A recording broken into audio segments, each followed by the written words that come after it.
mutación. Y desde luego una crisis tiene los días contados, puede ser más largo o menos largo, pero se supone que cuando la crisis pasa, las aguas vuelven a su cauce. Pues bien, lo que estamos viviendo, que es una mutación, desde luego que no tiene nada de fortuito, sino que obedece a una estrategia dirigida y planificada, anunciada en muchas de las frases y en muchas de las aportaciones que leía anteriormente, y desde luego esta mutación, además de no ser ni mucho menos fruto del azar, no tiene los días contados. No se trata, insisto, de tener miedo, pero las cosas nunca van a volver a ser como antes. La sociedad que todos los que estamos en esta sala hemos conocido, hasta momentos muy recientes, hasta el 2008, 2007, 2006, 2005, esa sociedad y ese modelo que presumíamos que era indefinido y que iba a valer para nuestros hijos, para nuestros nietos, eso ya no va a ser nunca más así. Las aguas no van a volver a su cauce. Son muchos los acontecimientos que no tienen explicación desde el punto de vista de una crisis. No se trata de que mi intervención sea demasiado extensa. Como todos estamos al tanto de ellos, me permito recordarles que todo esto comenzó en el año 2007-2008 con una crisis de entidades financieras. Hoy sabemos cuál es la derivación que eso ha tenido. Esas entidades financieras se han salvado de la bancarrota porque los estados, los gobiernos, han movido ingentes cantidades de dinero para salvar a esas entidades de la bancarrota. ¿Cuánto dinero exactamente? No menos de 10 billones de euros. Es la cifra aportada por el señor Trichet, presidente del Banco Central Europeo, en una rueda de prensa que ofreció el 9 de noviembre del año 2009. A finales del año 2009, los países habían ya canalizado hacia la banca privada dinero público por un montante de 10 billones de euros. Es decir, lo que la economía española ha movido durante los últimos 12 años. O para que también se hagan una idea, un dinero equivalente a lo que se necesitaría para que todos los servicios de salud, de educación y de alimentación estuvieran cubiertos para todos los habitantes del planeta durante los próximos 184 años. O para que se hagan también una idea, esos 10 billones de euros representan el 17% de la economía mundial. Esta es exactamente la cantidad que se ha derivado desde los fondos públicos hacia manos privadas para que la banca saliera de la bancarrota. Una banca, por cierto, que a pesar de la bancarrota nunca ha dejado de tener beneficios. Ningún banco, español por ejemplo, por no irnos más lejos, ha dejado en ningún momento de tener beneficios. En los peores momentos de la crisis financiera, el Banco Bilbao Vizcaya, el Banco Santander Central Hispano, cerraban 2 trimestres con beneficios multimillonarios. En ningún momento se han rebajado los sueldos de los directivos escandalosamente multimillonarios. A pesar de todo eso, 10 billones de euros han sido derivados de dinero público a manos privadas.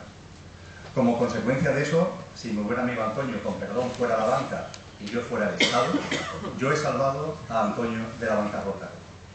Él estaba en bancarrota y ahora para salvarlo a él, el que ha entrado en bancarrota soy yo. Y ahora que yo estoy en bancarrota, yo le tengo que pedir a Antonio dinero prestado.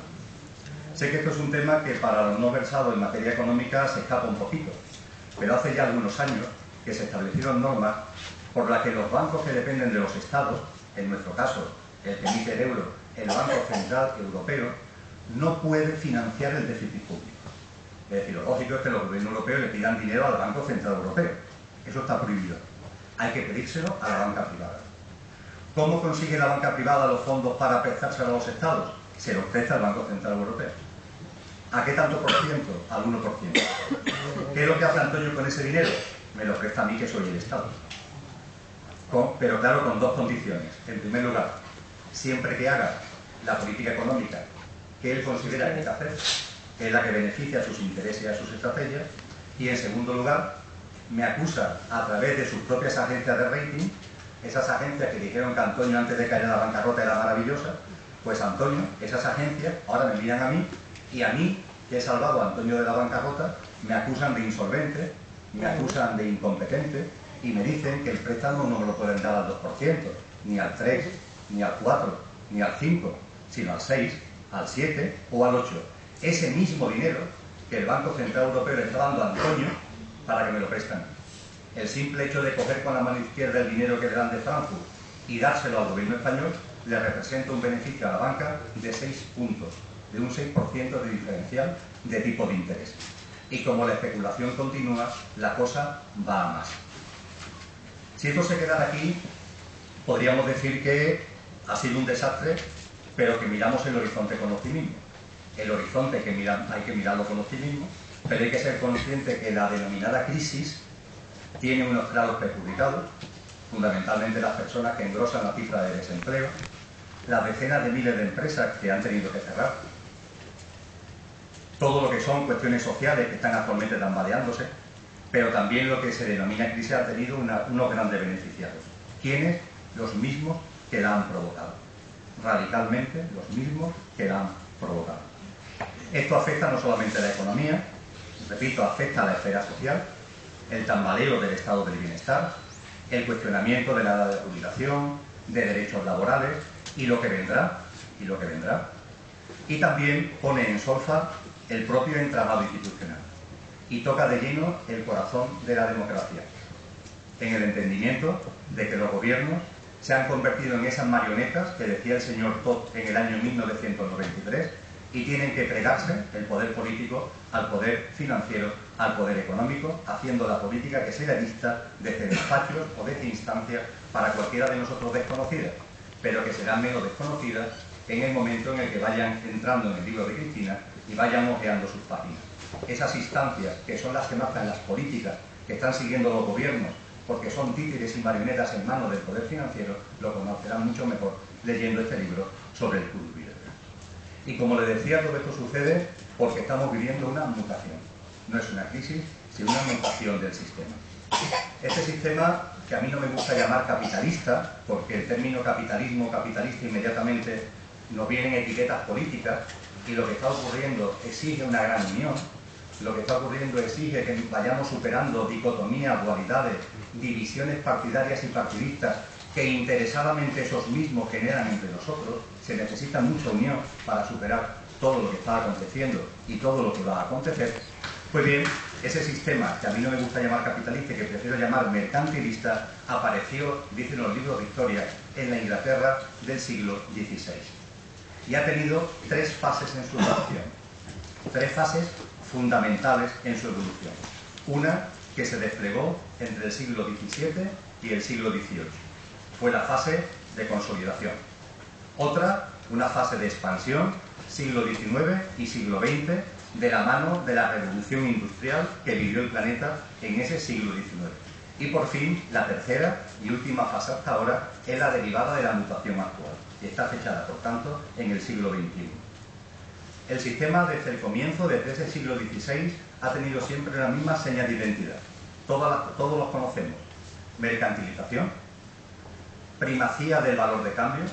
Las cosas no valen en función de su utilidad, sino en función del valor de cambio que se le da en el mercado. Eso hace que cualquier escala de valores y cualquier escala ética esté francamente siempre tambaleándose. Maximización del beneficio como lógica propia del sistema. Una geoestrategia claramente expansiva, incluso utilizando, si es preciso, los conflictos bélicos. Y la utilización de una serie de criterios donde se despreocupa absolutamente de la cuestión social, no preocupa la distribución social de la riqueza. Hay igualmente una despreocupación desde el punto de vista del medio ambiente. El mundo está a nuestra disposición. El mundo es un instrumento y un recurso que lo podemos manejar a nuestro antojo. Igualmente, la ciencia y la tecnología están al servicio de la maximización del beneficio. Y por fin, se impulsa una visión entre los ciudadanos, entre nosotros, se impulsa una visión egocéntrica, una visión egoísta y una visión egoica del mundo y de nuestra propia vida. Con estos parámetros y con estas bases se han desarrollado las 3 fases a las que acabo de hacer referencia. La primera, siglo XVII, siglo XVIII, tuvo como eje el comercio. El capitalismo, el mercantilismo, en esa primera fase lo que intentó fue fundamentalmente la consolidación del comercio y expandir los mercados.